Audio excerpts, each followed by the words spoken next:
So, hello everybody. So, today I'm going to be speaking on the inner rage. For my earlier videos, I explained how what I faced as a child, just gave a little summary of what I faced, how I felt. So, today I'm going to be talking about the inner rage. When I was growing up, I was always angry. But I never knew why I was always angry. I was always upset and I always bottled it in. For me, the inner rage was something more like a feeling of always wanting to express myself in such a way that might be detrimental to the other person I'm expressing myself to. I say what I want to say as I'm feeling it. I lash out. I was never violent, never been a violent person, but I would always lash out with my words without caring about the repercussions. As far as I'm angry and I can get it out there, I get it out there. And for me, that was a way to cope with everything that was happening around me. It was a way for me to, you know, just feel like I was still a human being.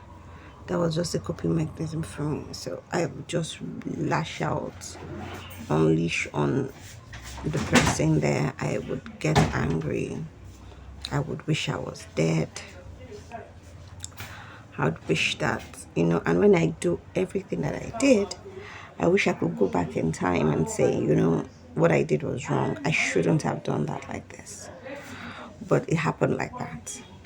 And the inner rage started from a really tender age, and kept growing with me even till I got to secondary school. When I got to secondary school, that's high school, the inner rage kept on building because at this point I didn't feel there was anything wrong with me. I didn't feel there was anything. I didn't even feel there was a problem. So this inner rage kept on building and building and building and building. And eventually the inner rage became so serious that I couldn't hide it anymore. I even noticed that I had a problem.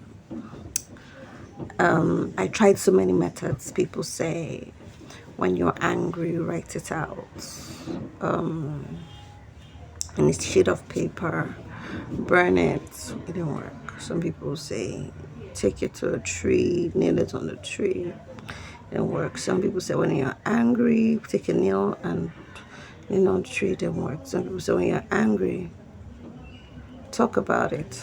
I was more of an introvert.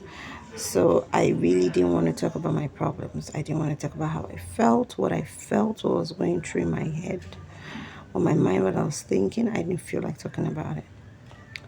So for me, I started noticing what made me question myself and made me stop finally was that I started accepting who I was. I accepted that I wasn't born in a perfect family. I accepted that I wasn't the best dressed, the finest, the prettiest, the smartest. I didn't have the best parents. I didn't have the best education. I didn't have people believe in me. I accepted all this and I began to love myself. Part of my inner rage was my skin color, being black. I felt that I was black and ugly. I felt that I was too short. I'm a 5'4", so I felt I was too short. I felt that I had a lot of body dysmorphism, like I shouldn't have this type of legs. I shouldn't have this type of hands. I shouldn't have this type of lips. Oh, why is my eyebrow like this? I always had that feeling of never being enough. And that body dysmorphism really made me even look even at myself as somebody that should not even be allowed to exist. So that was what happened to me. But when I realized the effect of my words on people and how bad it hurts them and how they felt, I started coming to place of this isn't right, this shouldn't have happened, this should never have happened. I started writing all my emotions, and my book was like my therapy. I'll write out how I felt, I'll write out how sad I was, and I'll write out that it's okay to not be so beautiful. It's okay to not be light skinned. It's okay to be dark skinned. It's okay to be short, and it's okay to be tall if you're tall.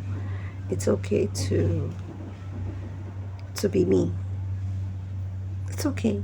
I love me, and there's nothing wrong with me. I choose to be me. I choose to be proud of me. When I started coming to reality that how I was might not be perfect to somebody else, but it's done perfect to me. I love me. I started having this inner peace.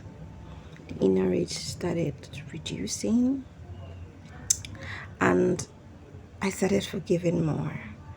It's hard to let go of the inner rage if you don't also work on forgiving. So I started forgiving more, and that really helps me to reduce or overcome the inner rage. So I'm going to continue again next week on how I overcame negative thoughts, emotions, how I overcame the feeling of never being enough. Okay, so if you have any questions, please write it in the comment box. Like, share, subscribe to my videos. Thank you. Bye.